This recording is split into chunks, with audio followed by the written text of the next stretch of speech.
Our next guest is a history-making Olympic athlete turned public servant and community activist, a three-time decathlon world record holder and gold and silver Olympic medalist. Rafer Johnson has since directed his passion and focus toward charity, giving back to more than 40 California-based organizations. One of his most important contributions was establishing the Southern California chapter of the Special Olympics in 1969.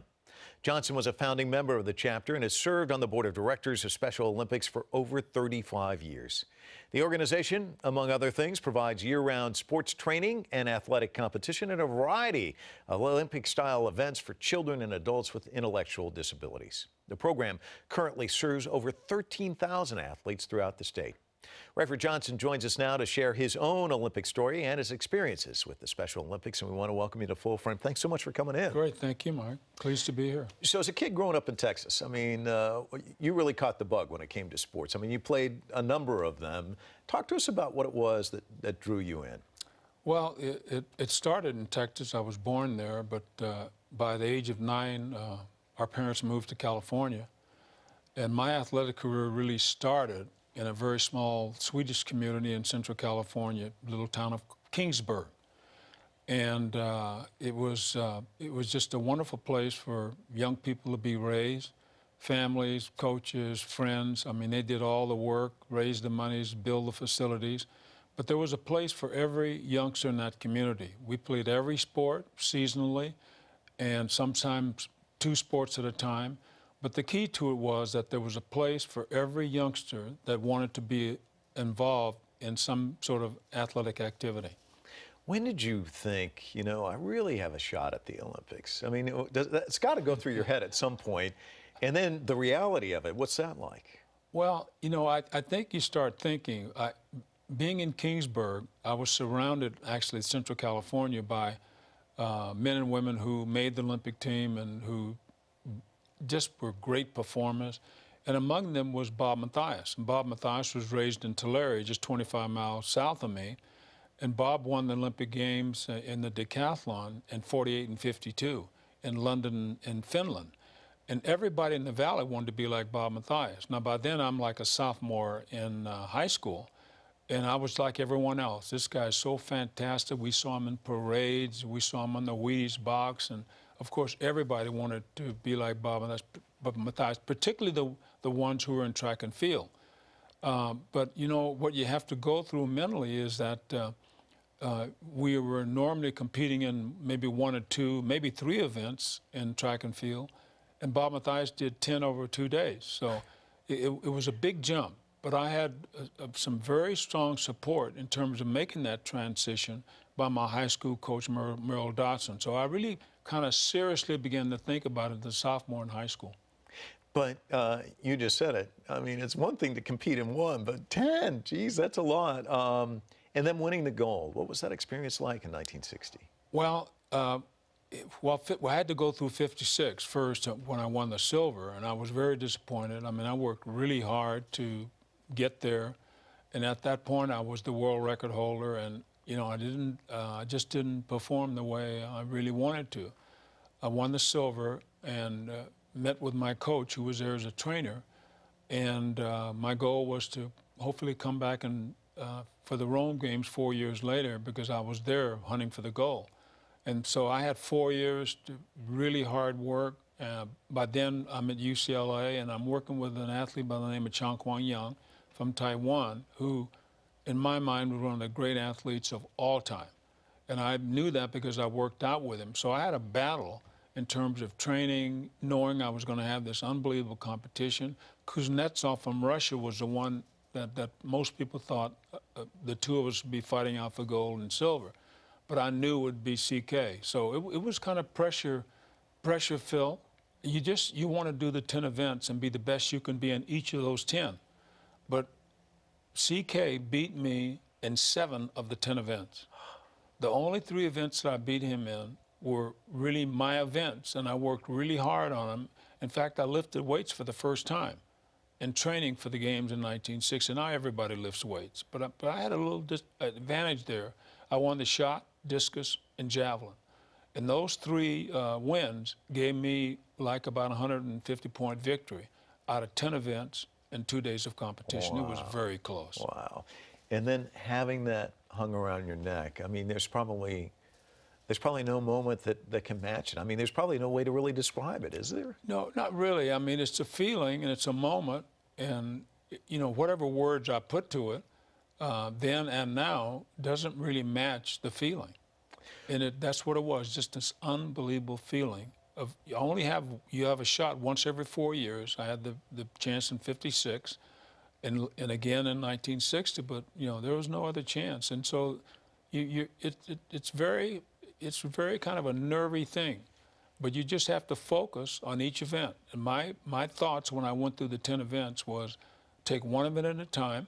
Don't think about the last one that you did, whether it was good or poor, and don't look forward to one that might be better for you in terms of how you perform beyond the one you're doing. You concentrate on what you're doing, you become the best you can be at that moment, and everything else takes care of itself. You got to be methodical.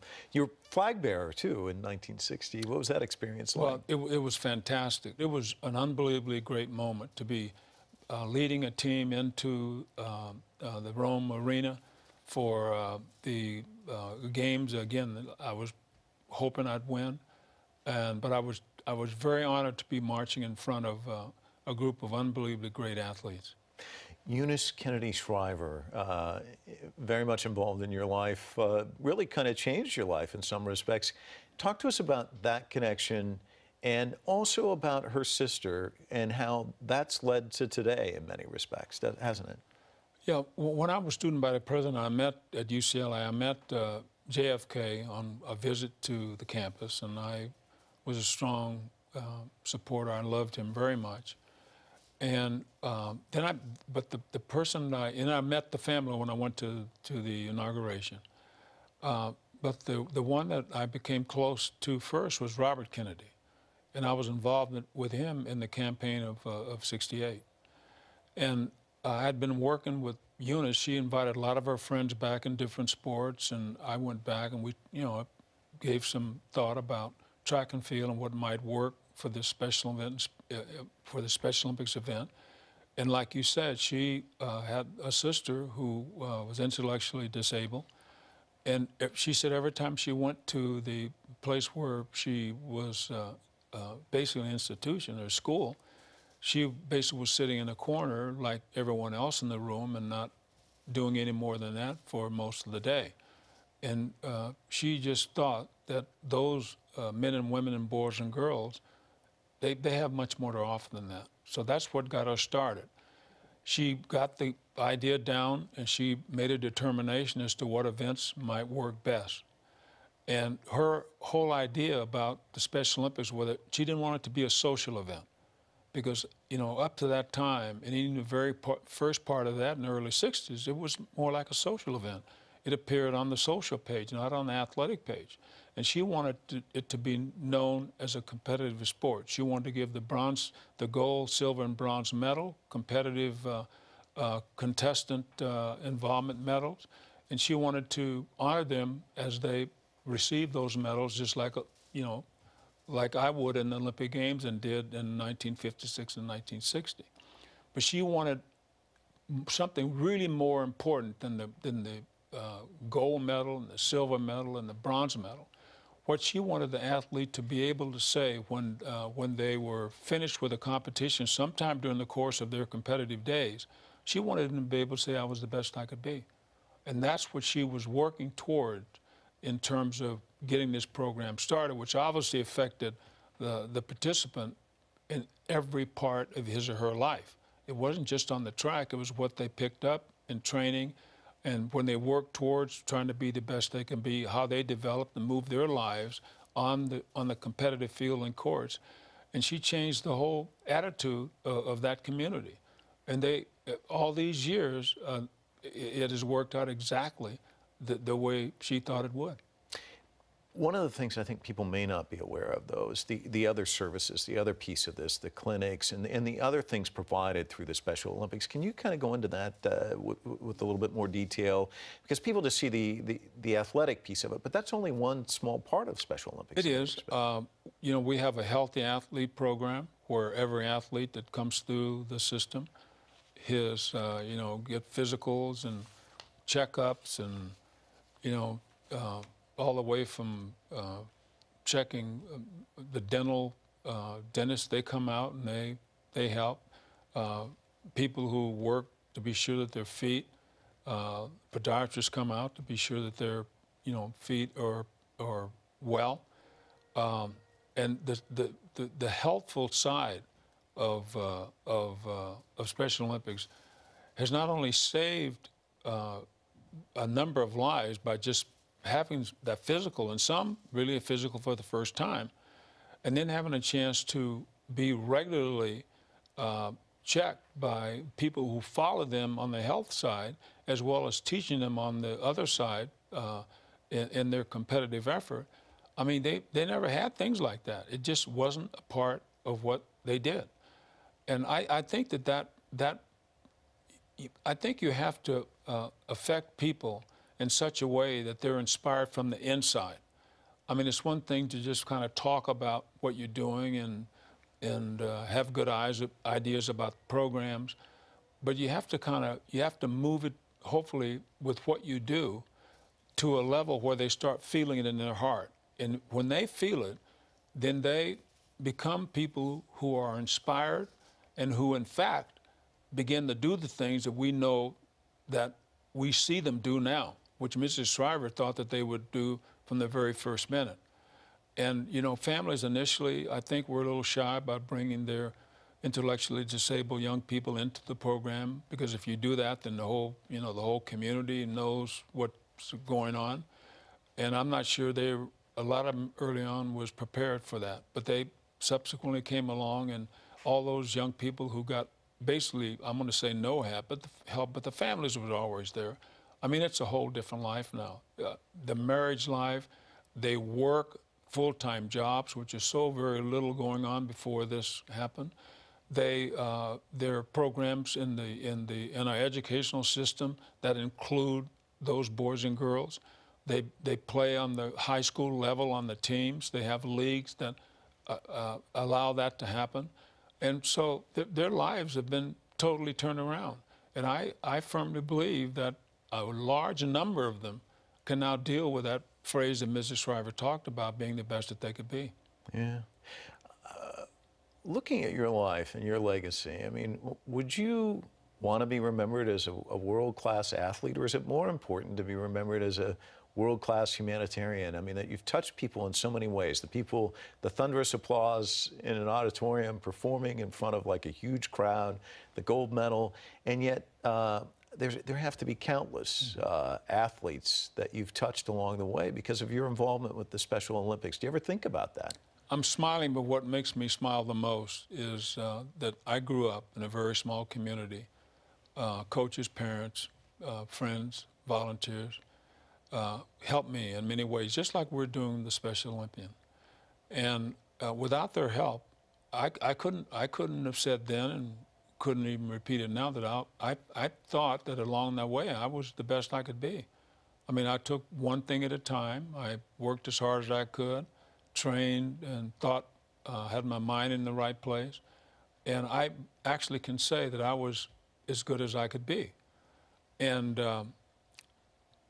with that in mind, I think that there probably isn't one of us anywhere, whether we're athletes or doctors or nurses or newscasters, are in a position to say we did it all by ourselves.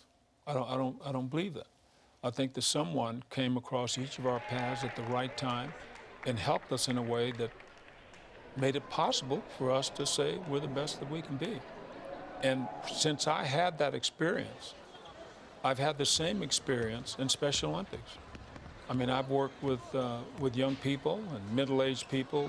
I say young and middle-aged because when we first started, the median age was like 15 or 13. It's now 25. So that gives you some idea how long the participants is a part of the program, growing each day and each year to be better than they were the day before. One final question before we go. I remember distinctly in June of 1968 waking up in the middle of the night and seeing my mom crying and watching the Ambassador Hotel, what had taken place there. And clearly, as close as you were to Robert Kennedy, to be there to be going through the kitchen, to be wrestling away the gun from Sirhan Sirhan. How often does that still play out in your mind? How much were you haunted by that? I mean, as committed as you were to him, and how might the world have changed if he had become president of the United States, do you think?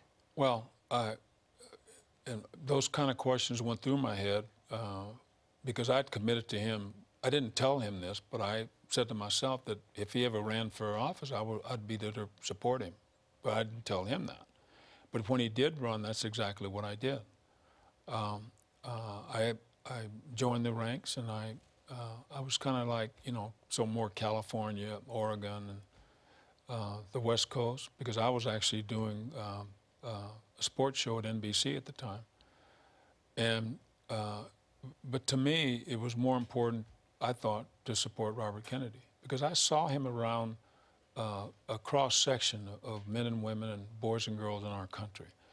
And he always spent time. He would stop and get on his knees. He would talk to them. He'd have a dialogue with them. And just he was special. And I knew that if he was elected president, that's the kind of president he'd be.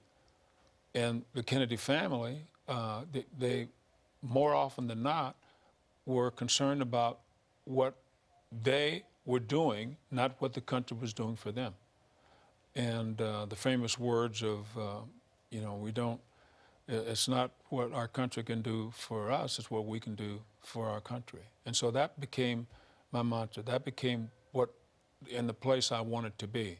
I wanted to give back just the way I received. And again, I'll say that if I hadn't gotten the kind of help and the people crossing my paths at the time they did, there's no way I'd be sitting here talking to you today. Rafer, thanks so much. Really appreciate your time. Thank you very much. Pleased to be with you. When we come back, I'll be joined by one of the Special Olympics athlete leaders.